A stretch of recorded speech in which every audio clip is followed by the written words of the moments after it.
Hi everyone, it's me Mehak today sharing you with my FT6 experience of FT exam which I have just given it today. The timing of the exams were 3:40 to 5:10. It was around 1:30 our time which was given to us, and the question paper was of 90 questions and it contains marks of 360. And yeah, I'm really very nervous for the tomorrow's exam because it is of TE2.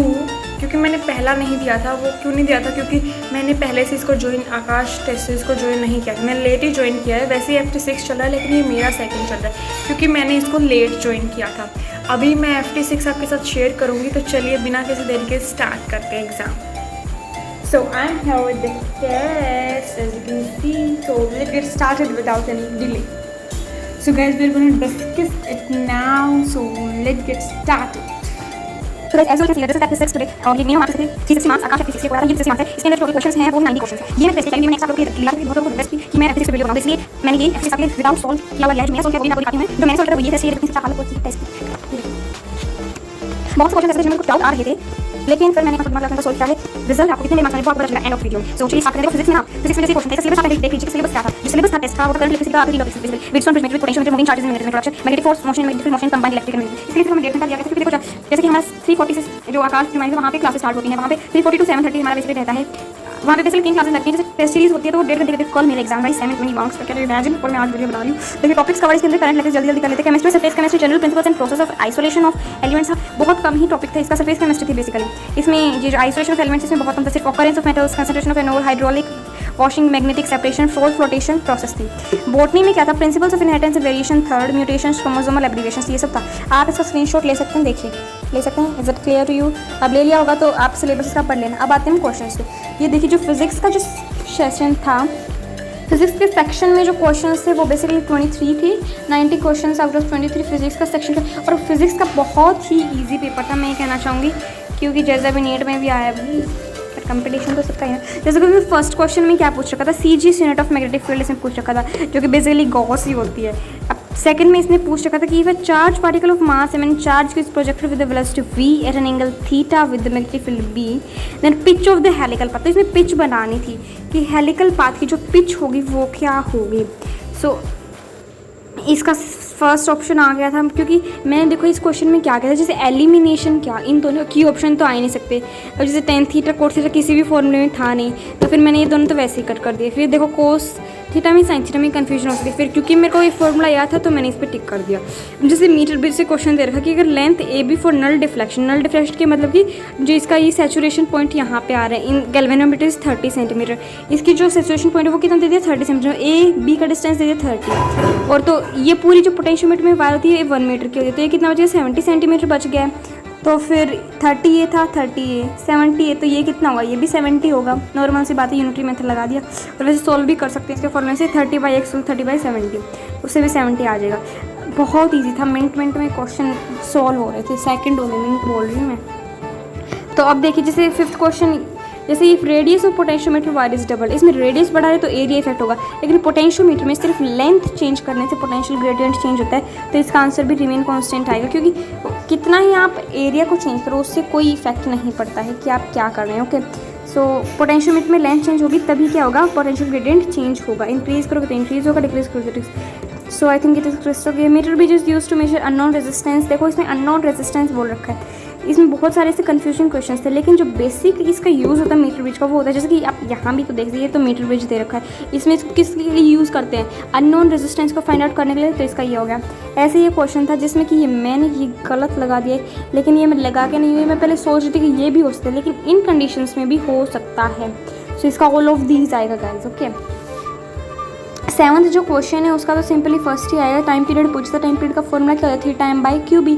So theta जब पूरे उसमें circular में घूमेगा, theta कितना होगा 2/2 m/qb। इसका eighth question है, मैंने charge particle enters a uniform field. So इसका सीधा स्पीड ऑफ पार्टिकल तो कांस्टेंट ही रहेगा ना, क्योंकि यूनिफॉर्म मैग्नेटिक फील्ड है, तो यूनिफॉर्म में कांस्टेंटली मूव करेगा, राइट। तो ऐसे ही सारे क्वेश्चन से, ये देखो इससे भी ऐसे क्वेश्चन पूछ रखा था। इसमें ये बताना था कि इसमें जैसे दे रखा 100 सेंटीमीटर लॉन्ग वायर है, उसमें क्या दे दिए इसमें फ्रेंड ऑफ गैलोमीटर भी, कि कहाँ पे गैलोमीटर को कनेक्ट करें, कि ये जो गैल्वेनोमीटर है, ये 0 डिफ्लेक्शन शो करे, तो ये सीधे मैंने फॉर्मूले से सॉल्व इसको कर लिया। ये L1 मान लिया, इसको 100 माइनस L1 मान लिया। सो 10/5 = L1/100 माइनस L1 से आ गया ये। ऐसे ये क्वेश्चन था, ये आप क्वेश्चन देख सकते हैं। इस क्वेश्चन का आंसर जो है वो मैं क्या लगा हूँ, इसका आंसर है नेगेटिव वाई डायरेक्शन। देखो इसमें कैसे है, जैसे कि एक्स में ये जा रहा है, देखो जो ये फील्ड है वो किसका, इसका इनसाइड फील्ड है। नेगेटिव चार्ज इस साइड जा रहा है तो अपवर्ड होगा पॉजिटिव चार्ज के लिए, लेकिन जब नेगेटिव होगा तो ये डाउनवर्ड आ जाएगा। तो नेगेटिव नीचे कौन सी डायरेक्शन होगी, नेगेटिव वाई डायरेक्शन, तो नेगेटिव वाई डायरेक्शन आ गया। ऐसे सारे क्वेश्चन से बहुत इजी पेपर था, आप देख लेना। देख लो भाई, स्क्रीनशॉट लेना तो ले लेना। स्क्रीनशॉट लेने के साथ साथ चैनल को सब्सक्राइब कर देना, बेल आइकन भी दबा देना। वाह वाह, बहुत अच्छा प्रमोशन हो गया चैनल का। अब देखिए 22 क्वेश्चन के साथ find the equivalent resistance between terminal A and be in the following set. इसमें देखो ये जो क्वेश्चन वैसे तो बहुत भयंकर टाइप लग रहा है ना भाई, लेकिन ये बीट्स ब्रिज का क्वेश्चन है, ये हो जाएगा। ऐसे ये जो क्वेश्चन है ये भी, अब देखो इसमें क्या देखा, इसका 2 देखा, इसका 4, इसका 4 8 8। हाँ, ये रूल है, जब R1/R = R3/R4 होता है तो क्या होता है, गैल्वेनोमीटर में 0 डिफ्लेक्शन शो करती है, तो इसमें यही बताना था 0। देखो इतना आसान है। ये सिर्फ फेस केमिस्ट्री कुछ क्वेश्चन थे और कुछ थे ऑकरेंस ऑफ मेटल्स से। तो ये देखिए, which of the following can be used as emulsifying agent for, ये सारे थियोरेटिकल क्वेश्चन थे। इसमें जो देखो मेरे फिजिक्स में जो क्वेश्चन गलत हुए हैं ना, मैं आपको सच बताती हूँ। फिजिक्स में मेरे बेसिकली जो क्वेश्चंस गलत हुए हैं वो सिर्फ एक क्वेश्चन गलत हुआ है, वो भी ये वाला हुआ है, क्योंकि इसमें ना मेरे को ये लग रहा था, नहीं ये वाला नहीं गलत है, ये वाला तो सही हुआ है, ये वाला मेरा गलत हो गया ये वाला क्वेश्चन, क्योंकि इसमें मैंने क्या किया, इसको नेगेटिव चार्ज को ध्यान नहीं दिया, ये वाला मेरा गलत हो गया। सो नेगेटिव पॉजिटिव अच्छे से ध्यान रखना, बाकी सारा थियोरेटिकल ही था। जैसे metre bridge is an application of balance, ऐसे आसान क्वेश्चन है। तो आपको दिख रहा है ना कैसा। अब आते हैं केमिस्ट्री के सेक्शन पे। देखिएगा इस केमिस्ट्री का सेक्शन बहुत इजी था, बहुत स्टेटमेंट बेस्ड भी एक आधा क्वेश्चन पूछ लिया था, जैसे ये पूछ रखा है ऐसे ही। केमिस्ट्री में तो मेरा सारा ही सही है लगभग, बस एक जिलेटिन वाला मेरा गलत हो गया। इसमें पूछ रखा है positively charge sol among the following, इसकी पॉजिटिवली चार्ज कौन सी होगी। देखो जैसे कि जो मेटल होता है और मेटल की जो सल्फाइड होती है वो हमेशा क्या होते हैं, नेगेटिवली चार्ज होते हैं। लेकिन मेरे को कहीं ऐसा लगता है ब्लड नेगेटिवली चार्ज होता है, जो ब्लड होता है कि वो नेगेटिवली चार्ज होता है, पर फिर मेरे को लगा कि जिलेटिन आएगा, लेकिन इसका ब्लड आंसर आएगा भाई साहब। सो एक मेरा ये यहाँ गलत हो गया। फिर और ये सारा ऐसे ही सिंपल। देखो जब ये पूछ रखा है कि क्या रिलेशन होगा एडजॉर्प्शन के, तो सारी चीज़ें नेगेटिव होती है भाई, डेल्टा एच सारी, ठीक है। सो जैसे बोटनी का था, बोटनी में स्टेटमेंट बेस्ड क्वेश्चन, जैसे कि बार नीट 2022 का एग्जाम था वैसे सारे पूछ रखे थे। बोटनी में क्या करना है, हर एक जो क्वेश्चन है उसको बिल्कुल अच्छे से आपको करके जाना, मतलब NCERT ना, उस माता की पूजा किया करो, NCERT को देवी समझो, देवी। सो NCERT से हर एक क्वेश्चन आते हैं भाई टेस्ट सीरीज में भी, और इजी ही था वैसे तो। जैसे पेडिग्री से ये क्वेश्चन पूछ रखा था, जैसे कि पेडिग्री से उन्होंने ये क्वेश्चन पूछा था कि ये कौन सा होगा। तो देखो सारे में एक ऑप्शन था रिसेसिव का और सारे थे डोमिनेंट के। अब देखो अगर डोमिनेंट होता तो हर जनरेशन में था, लेकिन इस जनरेशन में तो नहीं है, फिर इसमें कैसे का, तो ये ऑटोसोमल रिसेसिव डिसऑर्डर। ऐसे ही बहुत सारे क्वेश्चंस थे। तो ये था बोटनी का सेक्शन। बोटनी का सेक्शन भी काफ़ी इजी था। इसमें मेरा एक ये वाला क्वेश्चन गलत हो गया, 58 वाला। In a DNA double helix the proportion of adenine was found to be 32% and calculate the amount of guanine. Guanine की अमाउंट इसमें हमें बतानी थी। सो इसमें मैं 32% लाई, वैसे ही उस फॉर्मूले से हो जाता AG A+G = T+C, लेकिन जैसे कि इसका 32% था, दूसरे का 32, दोनों का मिलाकर 64 डिवाइडेड बाई 2 कितना आ जाता, 18। सो इसका 18% आंसर आएगा। वैसे जैसे स्टेटमेंट बेस्ड क्वेश्चन कुछ पूछ रखे थे, इनकरेंट पूछ रखा था, ऐसे ही सारे जो क्वेश्चन है उन्होंने पूछ रखे थे। जैसे कि ये मैच द फॉलोइंग भी करें, NCERT के ना हर एक लाइन अच्छे से करके जाना, तो आपका कभी गलत नहीं होगा। ऐसे ही था ट्रू फॉल्स पूछ ले, जैसे टर्नर सिंड्रोम डिजीज टू ट्रांसोमी, भाई मोनोसोमी की वजह से होता है टर्नर सिंड्रोम, कहाँ पढ़ रहे हो। अब आता है जूलॉजी।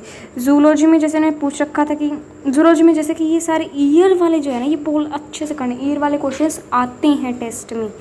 ऐसे ही ये सारे इन्होंने दे रखा था हमें कि वेंसम, ऐसे ही था सारे क्वेश्चंस। जू के भी आसान ही थे, जू not zoology. Primate which existed, ऐसे ये ईयर वाले क्वेश्चंस उन्होंने बहुत सारे पूछे थे। और एक जो वो उसमें NCERT में डायग्राम्स ही बना रखे हैं, टायरेनोसोरस, सिरोप्सिड्स, ये सारे, सो उसके कर लें। जैसे ये दोनों क्वेश्चंस क्या थे, उसी से थे। सो यही था बेसिकली। आप इसमें हमें क्या देना कि जो आपने कर रखा है ना सिलेबस, उसमें से आपको कितना आता है वो आपको एनालिसिस करना है। और हमेशा कभी भी ये नहीं सोचना है कि आपने ये क्वेश्चन कैसे गलत किया, ये कैसे सही हो। जो सही हो गया उसकी तरफ ध्यान मत दो, जो गलत हुआ अब हो गया, उसके बारे में चिंतन करने की कोई ज़रूरत नहीं। ये सोचो कि वो क्यों गलत हुआ है, आपने उसमें कहाँ मिस्टेक की है। सो बेसिकली आपको यही करना है। और रेशोज़ वाले क्वेश्चंस आ जाते हैं कई बार। बेसिकली ये मेरा पेपर तो जल्दी ही हो गया था, वैसे और पेपर इजी ही था, ज़्यादा मुश्किल था नहीं अब की बार। तो आपको अगर वीडियो अच्छी लगी तो ये जो था वो था टेस्ट आज का FT6। सो आप एक बार इसको देख लेना। जो मैं इसकी PDF है उसकी लिंक डिस्क्रिप्शन बॉक्स में डाल दूँगी, अगर आपको PDF करके देखना हो तो मैं जो साफ वाला जो PDF है उसकी डालूँगी ताकि आप चीटिंग ना कर पाएँ। आप लोगों को बेसिकली क्या करना है कि मतलब एक तो टाइम डिस्ट्रीब्यूशन करना है। जैसे मैं बायोलॉजी पहले करती हूँ, बायोलॉजी में भी जूलॉजी पहले करती हूँ, तो जूलॉजी जो है वो अच्छे से कर लेनी है। पहले टाइम सेट कर लो कि भाई इसको 20 मिनट्स में करूँगा, इसको 40 मिनट्स में। अगर नहीं हो पाता 2-3 मिनट चलते हैं। कभी फिजिक्स का ईजी आता है, कभी केमिस्ट्री का जो पेपर था वो हलवा था बिल्कुल। तो यही था इसी वीडियो में। मिलते हैं आपसे नेक्स्ट वीडियो में। बिल्कुल टाइम वेस्ट ना करते, क्योंकि मेरा भी कल का टर्म एग्ज़ाम है 720 मार्क्स का, वो भी मैं आपके साथ शेयर करूँगी कि मेरा टेस्ट कैसा रहा, उसको भी आपके साथ शेयर करूँगी। और जो ये PDF है इसको आप सोल्व करना, मैं डिस्क्रिप्शन बॉक्स में इसका लिंक डाल दूँगी, वहाँ से आप इसको डाउनलोड करके और सारे क्वेश्चन एक बार लगा के देख लेना जितना आपका सिलेबस हो रखा है। Okay, thanks a lot, have a beautiful day guys. इस टेस्ट का जो बेसिकली मेरा स्कोर बन रहा है वो बन रहा है 320।